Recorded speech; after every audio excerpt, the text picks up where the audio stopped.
kako da kažemo, kolega uvaženi, vi sami znate da zdravstvo postaje sve interesantnije, sve se više ljudi interesuje za svoje zdravlje i sve televizije, mediji posvećuju određen broj pažnje zdravstvu, pogotovo u zadnje vreme, gde jednostavno imamo i dobre strane zdravstva i loše strane zdravstva i kritike. Evo, danas smo nas dvojica, ja sam iz primara, ti si sekundara, znači... Tercijalno. Tercijar, eto, znači dobro, još jedan viši nivo, možda bi nam neko trebao i sekundara, ali dobro, vi pokrivate i drugi taj deo, pa ajde da vidimo kakvi su problemi u zdravstvu, da gledamo sa strane početka Doma zdravlja prevencije, kako bi odradili najbolju prevenciju da bude aktuelno i da onda jednostavno mi u Domu zdravlja odradimo kako bi trebalo 90% posla, a da vi gore na tercijaru imate mnogo manje posla, jer vi uradimo onaj deo, a vi uradite onaj koji treba da radite, što kaže struka, tako da na tu temu bi razgovarali danas prevencija i vezi odnos primara i tercijara. Pa ja se slažem, uvaženi kolega, jer nekako mi se čini da smo ovih zadnjih, ajde, možda 30 godina, imali puno nekih drugih problema koji su nas u stvari odvlačili sa onog osnovnog, a to je da zdrav čovjek ima milion želja, a bolestan samo jednu, da bude zdrav. Da. I drago mi je što smo otprilike iz dve ustanove koje na izvestan način znače to pružanje zdravstvenih usluga, posebno kada su domovi u zdravlju. Ja sam od onih kolega koji tvrdi da je osnova svakog zdravog postavljenog sistema zdravstvenog jedna dobra i kvalitetna primarna zaštita, jer tu sve i počinje. I to se nekako i dokazalo kroz ovu nesrećnu koronu, jer mislim da su domovi zdravlja u tom trenutku na sebe preuzeli možda najveći deo posla. Mi smo bili ulaznica. Bukvalno tako. Da, ulaznica da idemo dalje. I onda je to možda i bio i najveći pokazatelj da su bile neka stremljenja i tendencije da se ti domovi zdravlja na neki način uruše, privatizuju i svašta nešto. Ali drago mi je da se konačno vraćamo tom osnovnom postulatu u medicini da je bolje sprečiti nego lečiti. I mislim da su ove akcije preventivnih pregleda, gde opet gro tih pregleda ili najveći broj pregleda opet nekako ide na te domove zdravlja, pokazali tu nasušnu potrebu našeg čoveka da se posveti svom zdravlju, možda i onda kada mu se čini da naizgled nije ugroženo, jer da ne zaboravimo, većina stvari u današnje vreme, sa današnjom dijagnostikom, sa iskustvom koji imamo, može da se prevenira, znači da se otkrije u onoj ranoj fazi kada je stopa izlečenja mnogo veća, sa mnogo manjim komplikacijama, a suština nam je da otkrijemo te neke promene, što bi se reklo u toj nultoj fazi, kada po nekim spoljnim pokazateljima i ostalim laboratorijskim analizama, kliničkom slikom, još taj proces nije otišao daleko. Tako da pozdravljam tu akciju. Možda je trebalo i ranije, ali znate, ja sam od onih koji uvijek kaže bolje ikad nego nikad. Evo ja ću malo objasniti na početku kako mi te radimo preventivne preglede u primaru i kako i usmjeravamo da oni budu prikazani i na sekundaru tercijaru. Poražavajuća okolnost je u tome da mi uvijek tvrdim da trebamo da vratimo da kažemo, status lekara i sestara kao nekad što je bilo, da budu više cenjeni, da jednostavno u društvu nemamo one probleme koji sad se dešavaju, da nas napadaju i kritikuju, jer ja znam kad sam bio mali, kad sam dolazio kod mog kuma ginekologa, to je bilo, svi su ustajali, niko nije sedeo, kaže dolazi doktor.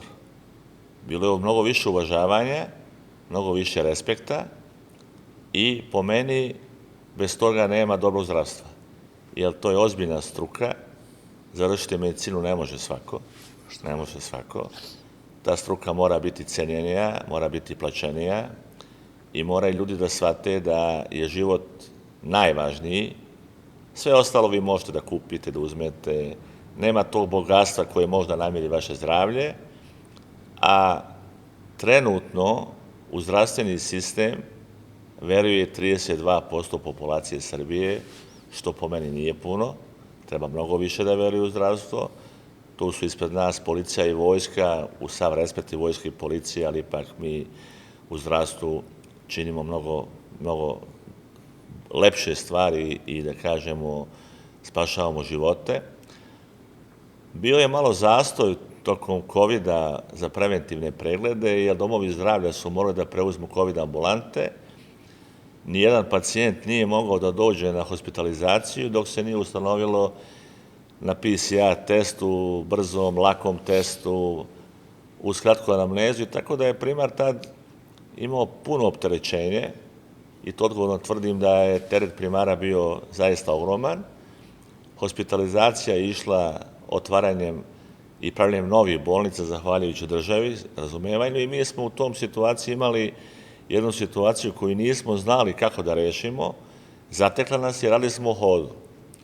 Posle toga krećemo na preventivu, jer preventiva znači spašavamo život čoveku na vreme, lakše je lečenje, ali ja sam i neki dan u jednoj emisiji rekao, nama moraju da pomognu pacijenti.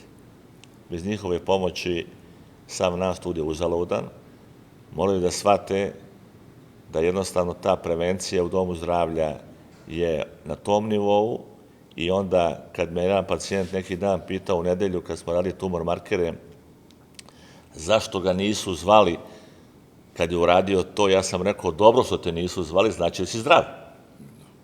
Jer mi kad nešto nađemo, onda mi preko sistema zovemo tog pacijenta i na osnovu njegove nalaza, ako nije dobar, mi ga onda usmjeravamo u tercijarnu ustanovu, u bolnicu, na dalje lečenje i jednostavno to.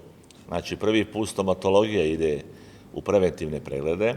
Mi znamo da je neka stomatologija, to nas dvojica znamo jer smo isti godište skoro, da je popunjavala u domu zdravlja kompletnu preventivu stomatologije od lečenja zuba, vađenja, popravke i svi su bili tom populacijom obuhvaćeni i bilo je sve, znači, jednostavno.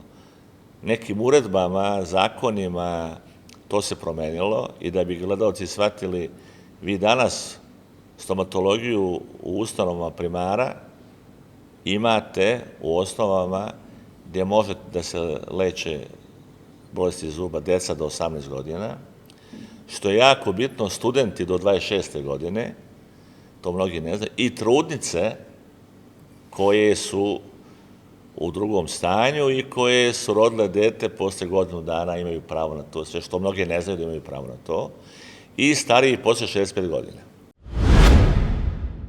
Nadam se da ćemo krenuti u drugu stvar, što je bitno, vi ste ginekolog, malo da porazgovaramo o odnosu i poboljšanja usluge trudnica na primaru, uputi zakazivanja, jer jedan od 3 lekara kome se najviše veruje ginekolog, pedijatar, izabran lekar. Tu neki odnos mora da postoji mnogo bolji nego sada po meni, da bude bolja koordinacija, a vi ćete to bolje objasniti, kakve vi probleme gore nailazite kad vama trudnica dođe iz primara. Upravo tako. Drago mi je što ste mi dali sad slagvor da vezano za trudnice, jer nekako smo svi osetljivi na tu priču. Odnos prema trudnicama, to kako nam izgledaju porodilišta, treba da bude i odraz kako nam je društvo, kakav je sistem i kako nam je ogledalo država. I slažem se da sad uz rekonstrukciju porodilišta koje sledi, novo izgrađenih koji su u toku, a i nekako možda sad da razmišljamo u jednom doglednom vremenu i rekonstrukciji domova zdravlja kao nečemu što opet, kažem, je bazna osnova za pružanje tih zdravstvenih usluga. Što se trudnice tiče, imam jednu ideju koju već dugo nosim u sebi, a to je da u ovim preventivnim pregledima koji nekako u svakom svom segmentu se nadopunjuju, pa je osim onih baznih pregleda koji podrazumevaju uzimanje i te laboratorijske analize, pregled kod kardiologa, EKG i sve ono, da smo u nekom segmentu uključili tumor markere, sad vidim stomatološke usluge, možda da se razmišlja, a to je meni nekako i moja ideja i misija, da uključimo i te prenatalne testove kod trudnica, upravo naravno kod onih kod kojih indikacija jasno postavljena, jer trudnoća sama po sebi, osim što je osetljiva za tu trudnicu, jer to je fiziološko stanje koje mi stalno ističemo, međutim, skopčano sa nizom briga, ako hoćete, i zebnje, straha, ponekad još i više za plod, to je za dete nego za nju samu, ali ne zaboravljajući da je ceo krug oko nje, porodice, društva, posebno osetljiv kad su trudnice u pitanju, pa možda i u tom segmentu da razmišljamo vezano za taj preventivni pregled u trudnoći koji podrazumeva da trudnoću samu po sebi učinimo što manje neizvesno za svaku trudnicu. Ovim prenatalnim testovima moja ideja je da ćemo u mnogome da umirimo trudnicu, jer neka stanja, posebno vezano za te genetske poremeće, vi ne možete prosto ni da otkrijete klasičnim pregledima koji podrazumevaju ultrazvuk, ne znam, razne laboratorijske analize, a ovim jednostavnim, a vrlo skupim za sada prenatalnim testom bi mogli na izvestan način da jedan veliki razlog za brigu trudnica otklonimo tako što bi možda za početak samo trudnice koje su iznad 35 godina, koji u svojoj porodičnoj amnezi, koju pokažu u razgovoru sa ginekologom primarne zaštite, imaju da im se eventualno tu uradi i taj prenatalni test. Moja je još ideja da kroz ove preventivne preglede koji, a posebno za nas iz struke, su osnova jedne zdrave medicine. Ne zaboravite, dobra prevencija je i u suštini i dobra medicina. Da uključimo naravno i pedijatrijske preglede, posebno te konsultacije vezane za uvođenje HPV vakcina, to su razlozi zbog koji mnogi roditelji... Na to ću reći nešto posebno. Baš to, jer bi tu jedan trebao... Malo mora da bude, kolega, veća, da kažemo da te osobe koje bi dobile tu vakcinu, da budu malo bolje obaveštene. Pa upravo to, povratak poverenja, ono što ste pričali. Jer nama dolazi, zato sam i pomenuo odnos ginekologije i primara, jer mi u primaru možemo dosta da uradimo, ali nama treba pomoć i vas sa tercijara, zato što mi jednostavno nekad nismo mogućnosti, naši lekari nemaju takvo iskustvo, oni ipak se bave ordinacijom. Oni nisu hirurgija, oni nisu na brze intervencije. I lepo ste rekli malo pre, hajmo da taj period trudnoće bude opušteniji, bude mirniji, bez tenzije i da ta trudnica, kad dođe vreme za porođaj, bude potpuno bezbrižna, da će sve proteći kako treba. Na toj edukaciji vakcina mi imamo te sve vakcine, ali odmah da vam kaže da je jako mali odziv. Jako mali odziv, zato što jednostavno nije izađena svest, a svest nije izađena ne samo tu, nego svuda u tom sistemu, jer poražavajuće je da mi u Srbiji odvajamo za zdravstvo 3,5 milijarde evra.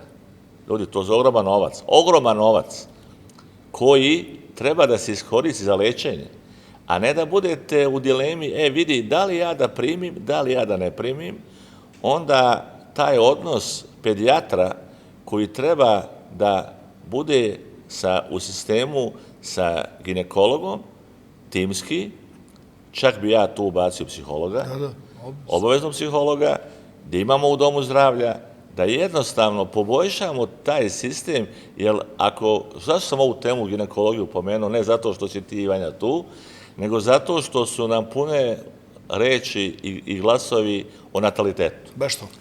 Ako hoćete dobar natalitet, a mi, nažalost, od 60. godine imamo pad. Znači, u 60. godine je bio plus, od 60. je minus. I on ima tendenciju porasta. Mi ništa nećemo učiniti, budite sigurni, ja sam dugo direktor, a ti si dugo na ginekologiji i znaš kako to ide, moramo nešto promeniti.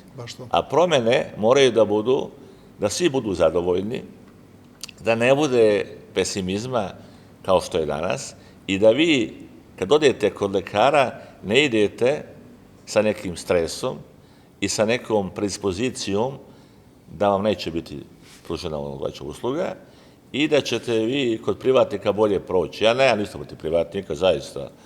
Svako ko hoće može da radi, ja svakome potpišem da radi privatno to, ali mislim da je stub svakog sistema državno zdravstvo i ako već hoćemo da otvaramo nove bolnice, nove klinike, nova prodilišta, jednostavno, dobro si rekao, prodilište je ogledalo kako će ta žena, jednostavno, ona hoće komfor, hoće uslove svega toga. Ti ćeš to malo bolje sad objasniti kako to ide i kako da se to odradi na taj način, jer samo tim ćemo pridobiti i one žene koje hoće da imaju decu i da imaju ne samo jedno dete, da se zadovolje s jednim, a imamo milion slučaja jedno i kraj, zašto se ne bi desilo koje je nekad bilo, pa imali su 5, 6, 7, 8 dece i tim ženama ništa nije palo. I za kraj ove priče da kažem još jedno. Nekada, kad žena ostaje u drugom stanju, ti isto bude reći, ona je radila. Da. Danas, automatski kad se ostane da je trudna, ide na bolovanje, to je neki trend po meni, ti ću to bolje Tu si objasniti. upravo, mi smo, ja izvinjam što sam možda sad odmah sugestio, Ajde. mi smo sada skoro došli u jednu paradoksnu situaciju da smo od svake trudnice napravili pacijentki. Da, Što zato nije, te pitam, to mi je zato malo- sam i rekao u ovom prethodnom delu da je to fiziološko stanje. Uglavnom, u većini slučajeva, naravno, postoji jedan mali procenat tih patoloških trudnoća koji iziskuju Da, ali većina odmah ide, da, i odmah ide. iziskuju taj intenzivni nadzor. I ovo, da se osvrnem i na ovaj naš razgovor, nas su učili profesori i drago mi je da se držimo toga da iskoristimo svaki svoj trenutak, čak i u ovom javnom pojavljivanju, da podižemo svest, upravo to o neophodnosti, očuvanja i očuvanje tog zdravlja, šta možemo da uradimo, ponekad i da ne uradimo da bi ga ugrozili.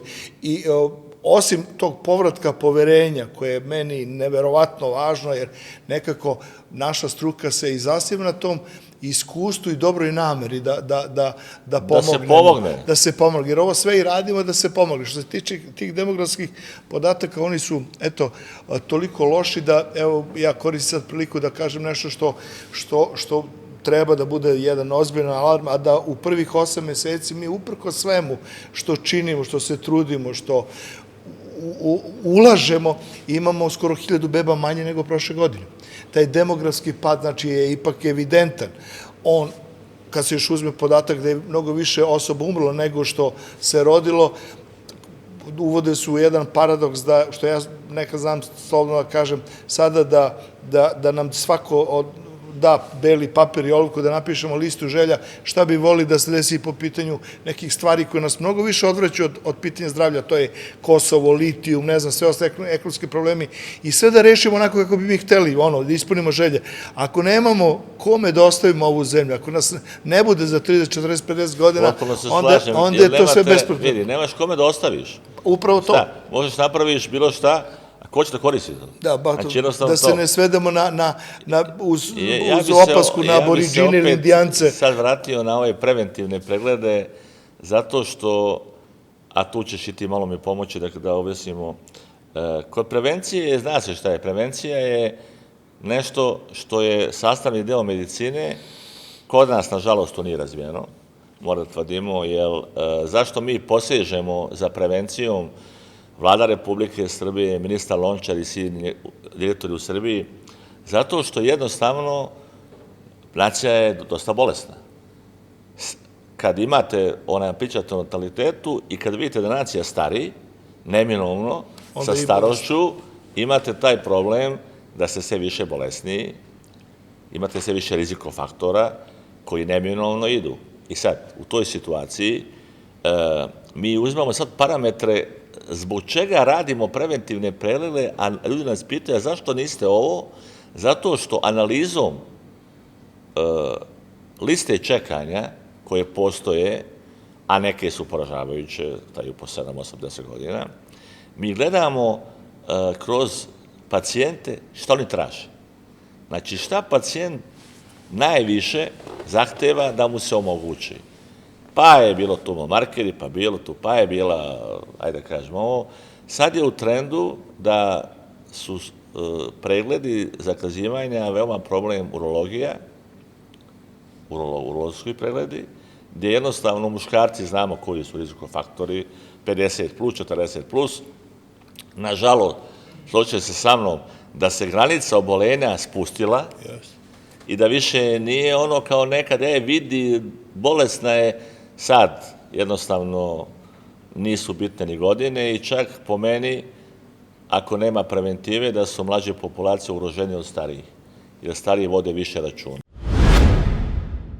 Imamo dva paradoksa, da pozivamo na preventivne preglede i ulažemo veliku energiju da ih sprovedemo i sama brojka da je u zadnjih, koliko već akcija traje skoro 2 meseca, preko 200.000 ljudi, koliko sam čuo da je obuhvaćeno i da je izrazilo želju da uradi te preventivne preglede i da je, što je... I spašeno života. I to, sad ta poenta da se u tim ne mali broj našo pacijenata, znači budućih pacijenta koji da nisu otišli na te preventivne preglede, pitanje da li bi dočekali to bolje sutra, o kojima stalno priča.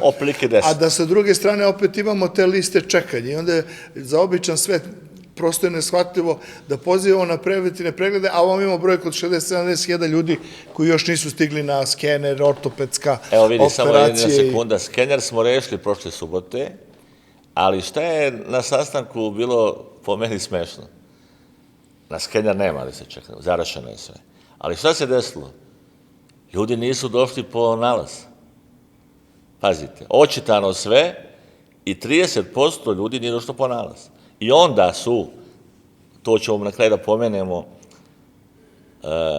kad imaš neku dobru vest u Srbiji, ona nije dobra.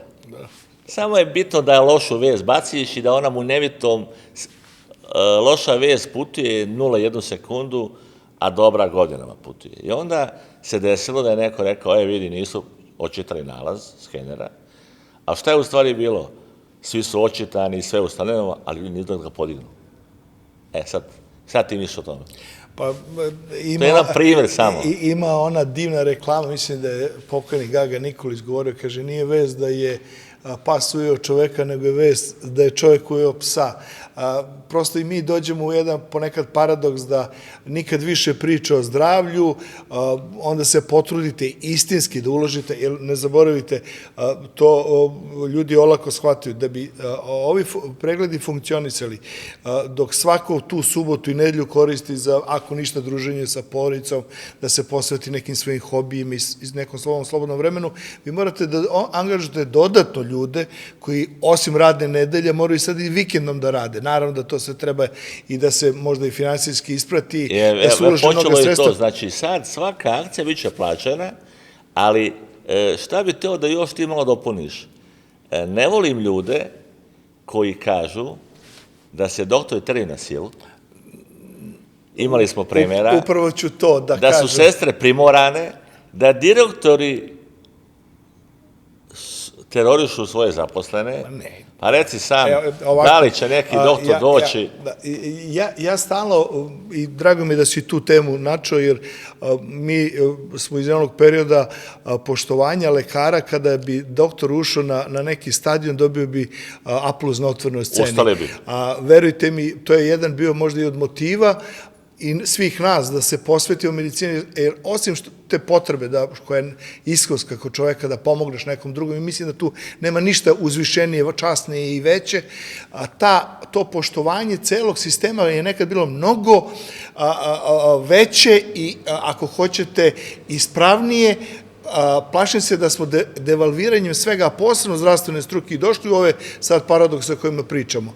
Ali kada pričamo o lekarima, ali uopšte celom zdravstvenom kadru, dužan sam da kažem jednu notornu činjenicu koja je neoboriva. Naravno da i u našem delu posla su zalutali, ja to volim tako da kažem, neki crni mantilji, a ne beli, ali ogromna većina zdravstvenog kadra u Srbiji ima taj entuzijazam i ja mislim da je ta nesreća korona i pokazala na kraju krajeva to kada smo dobili aplauz u 8 sati, nekima nije značilo puno nama je svima značilo, jer smo tada shvatili koliko mi u stvari imamo dragocen taj zdravstveni kadar i drago mi da smo ga sačuvali upravo tada, jer su neki ljudi, a posle smo mladi, u sistem ušli u onom trenutku, što bi se reklo, ubacili smo ih u vatru kada su oni rizikujući čak i zdravlje svoje, ali ne samo svoje zdravlje, nego zdravlje svojih ukućana, radili po COVID centrima, to mislim da običan narod je lako zaboravio. Kako su ti COVID centri bili. I mislim da je naš narod brzo to zaboravio, ali nadam se da neće biti prilike da ponovo dokazujemo na taj način svoju privrženost očuvanju zdravlja.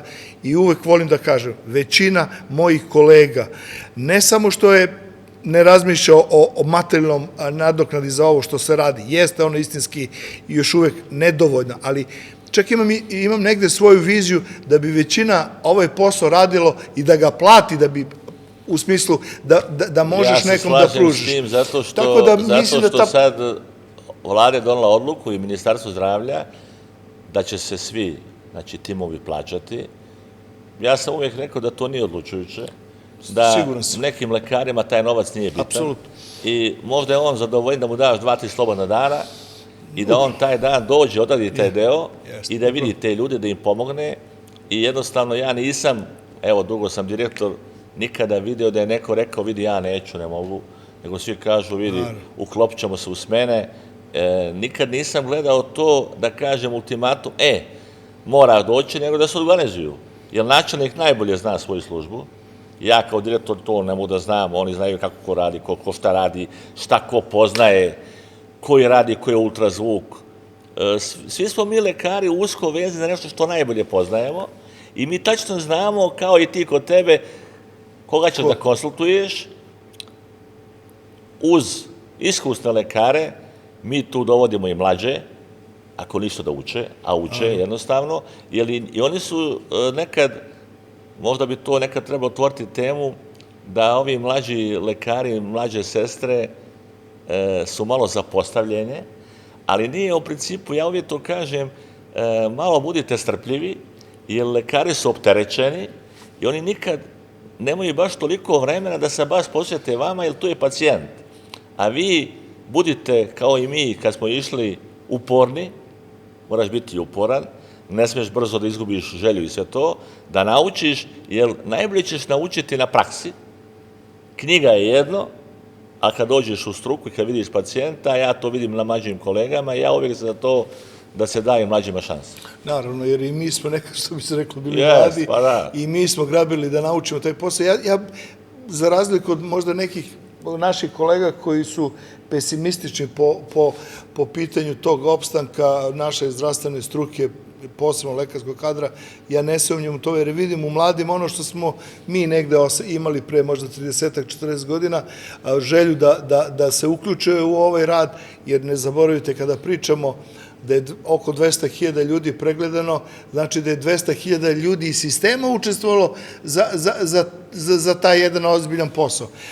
I nešto što je još možda važno, a nekako se ne dotiče otvoreno, a to je da možda pitanje svega onog što ide u zdravstvu i nekako se veže kao loša strana, to je ta korupcija, taj možda podeljeni rad između privatne i državne prakse. Možda bi to možda u narednom periodu trebalo da se strogo sistemski reši, upravo iz jednog razloga da bi pacijenti na kraju kao zadnji konzumenti naših usluga izaberu upravo to. Ja čak mislim da u nekom dogledno vreme treba i privatne prakse uključiti u ove preventivne preglede.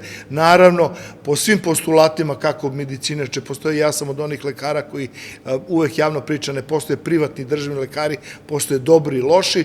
Država kao titular glavni treba da to sistemski odredi, da je za na kraju pacijenta sasvim sve da će otići u privatnu ili državnu službu, u državnu ustanovu, ali za njega je mnogo važnije korisnost odlaska kod takvog lekara, u smislu uspostavljanja tačne dijagnoze, što manje invazivnih metoda. Znaš kako bi ja to rekao? Ima izbor.